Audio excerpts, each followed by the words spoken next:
Quando conseguimos abstrair o verde da grama, o azul do céu e o vermelho do sangue, já temos um poder encantatório, em certo plano.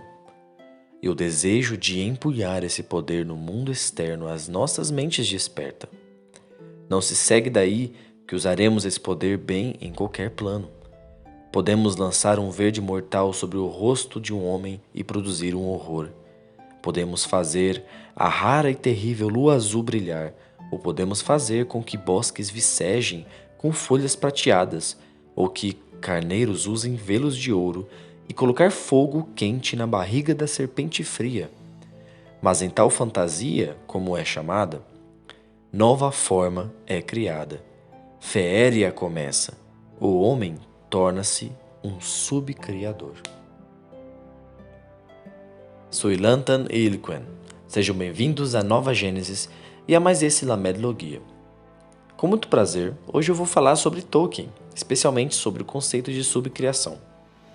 Mas antes de mais nada, não se esqueça de deixar um like, comentário, também deixe a sua inscrição para acompanhar nosso trabalho e compartilhe com os amigos. E vamos ao vídeo.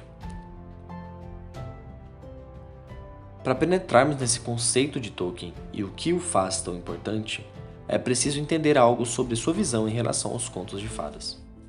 Para Tolkien, como ele explica em detalhes em seu ensaio sobre histórias de fadas, a fantasia que diz respeito ao feérico, as fadas, dragões e tudo relacionado a isso de alguma forma, são coisas muito mal compreendidas. As análises acadêmicas ou de símbolos, mesmo que captem alguma verdade, caem em erros e reduzem as histórias a isso. E por outro lado, as fábulas sobre fadas diminutas se escondendo nas florestas, nas matas, ou que tratam de exclusivamente aspectos humanos, da vida humana caída, o que ele chama de espelho de escárnio e pena, como uma das faces das histórias fantásticas e de contos de fadas, são todas tentativas frustradas de captar ou capturar o feérico, que em si é impossível de capturar com palavras, mas pode ser percebido. Tolkien viu nas histórias de fada a capacidade de duas coisas em conjunto. A primeira delas seria perceber o que de outra maneira seria impossível ser percebido. E a segunda coisa seria que, ao criar tais histórias com o devido talento, estaremos exercendo um papel de co-criadores sobre a criação, ao conectar o mundo primário, o nosso mundo, com o mundo secundário, o mundo subcriado com Deus.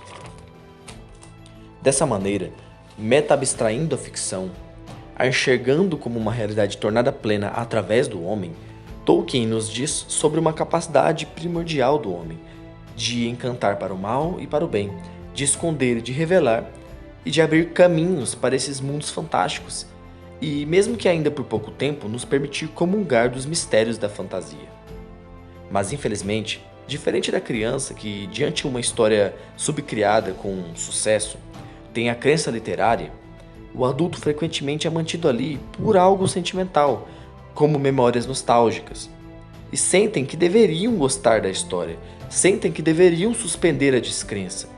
Mas se realmente gostassem dela pelo que ela é, não teriam que suspender a descrença. Eles simplesmente acreditariam. Mas se quisermos olhar profundamente a grandeza do conceito, devemos dedicar atenção ao belíssimo poema Mitopeia, Filomito a Misomito. Esse texto é a resposta definitiva de Tolkien para aqueles que ele nomeia como misomito, os que desprezam os mitos, inicialmente sendo uma resposta para C.S. Lewis, que todos sabem, veio a se converter ao cristianismo por intervenção de Tolkien. Vejamos alguns trechos.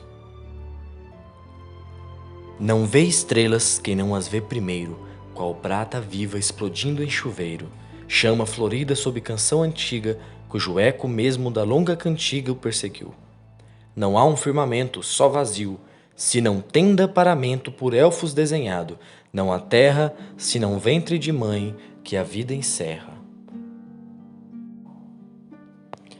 Percebamos então que, segundo Tolkien, as coisas não são vistas por completo sem o exercício da imaginação.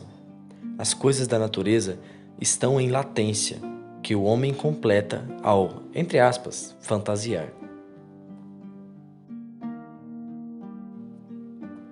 Mentiras não compõem o peito humano, que do único sábio tira o seu plano e o recorda. Respondendo à crença de que as coisas são o que são, o que se vê, sente e toca, isso significa que essas coisas são mentirosas. O mundo fenomênico que habitamos é mentiroso sem a substância do único sábio. Outro ponto importante é quando ele diz que o homem do único sábio tira o seu plano e o recorda. Ele está dizendo que, criando mitos, o homem recorda algo que já soube, o próprio plano divino, algo que pode conversar com Platão, com Sócrates, mas certamente vai mais longe que isso.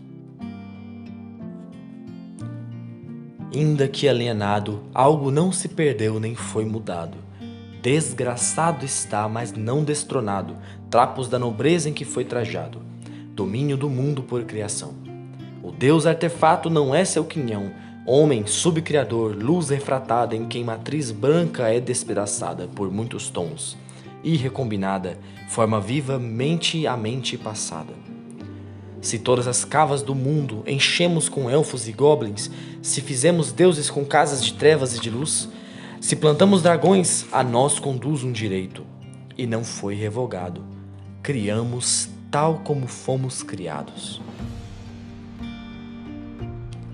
Aqui temos quase um aforismo amarrando os versos. Deus fez o homem à sua imagem. Talvez isso seja uma semelhança literal, uma criatura criadora, o que é de fato o que ele está falando aqui. Crucial também que percebamos a palavra artefato. Tolkien era contra os avanços industriais que a Inglaterra e o mundo se submetiam em nome do progresso. Imagine se São Tolkien fosse contemporâneo de tempos como os nossos, em que até mesmo, sem nenhum horror, as pessoas brincam com a ideia de uma inteligência artificial criar pinturas. É claro que o conceito de artefato ele tem raízes metafísicas profundas no pensamento de Tolkien, que a gente pretende tratar em outro momento aqui no canal. Sim, sonhos tecemos para enganar os corações e o fato derrotar. De onde o desejo e o poder para sonhar, e as coisas belas ou feias julgar. Querer não é inútil, nem calor procuramos em vão. Percebam que ele abertamente fala sobre o mito e a fantasia como sonhos de satisfação para enganar os corações e por fim derrotar o fato. Algo relacionado tanto ao fenomênico, perceptível, aquilo que é o fato científico, quanto a sua raiz em comum com fate, destino. Derrotar os fatos é tomar as rédeas do destino, ou guiá-lo por sabedoria superior. O que são esses sonhos enganadores, entre aspas? O escritor Philip K. Dick pode ser uma resposta para isso. Tendo sua própria gnose e negando o mundo fenomênico como real, ele define que, então, o real é tido como mentira. A ficção, mitos são o suporte da realidade, e não o contrário. Benditos os que em rima fazem lenda, e o tempo não gravado dando emenda. Não foram eles que a noite esqueceram, ou deleite organizado teceram. Ilhas de lótus um céu financeiro, perdendo a alma em beijo feiticeiro. E ademais falsário, pré-produzido, falaz sedução do já seduzido. Os que em rima fazem lenda são os subcriadores, os amantes dos mitos. Estes não esqueceram o sombrio, e nem foram os que nos levaram à sedução da modernidade. E talvez a sedução fundamental da queda do homem desde o princípio. Atraídos pelos muitos paraísos, confortos de bens econômicos, somos levados a um beijo de Circe, que termina de nos arruinar. Ele ainda acrescenta que mesmo essas falsidades já estão num grau de desconexão com o real, tal que é a sedução daquele que já foi pego, uma sedução do já seduzido. Vamos tentar deixar esse ponto um pouco mais nítido com o próximo trecho. Não seguirei seus símios progressivos, eretos e sapientes. Caem vivos nesse abismo ao qual seu progresso tende. Se por Deus o progresso um dia se emende, e não sem cessar revolva o batido, curso sem fruto com outro apelido. Não trilharei sua rota sem vacilo, que a isto e aquilo chama isto e aquilo, mundo imutável onde não tem parte, criadorzinho ou de criar a arte. Eu não me curvo a coroa de ferro, nem meu cetrozinho dourado enterro. Parece reacionário? É porque é.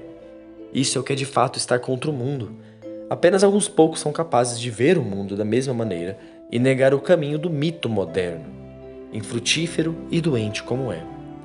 Não se curvar à coroa de ferro, um símbolo de Sauron, é tanto não se curvar ao poder, que tomado por força ou enganação é maligno, mas também não se curvar aos rígidos fatos.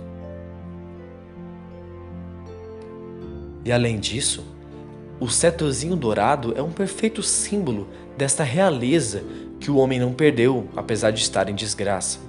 Esta realeza que é o poder subcriativo. Então, subcriação não é apenas um direito do homem, mas também um dever.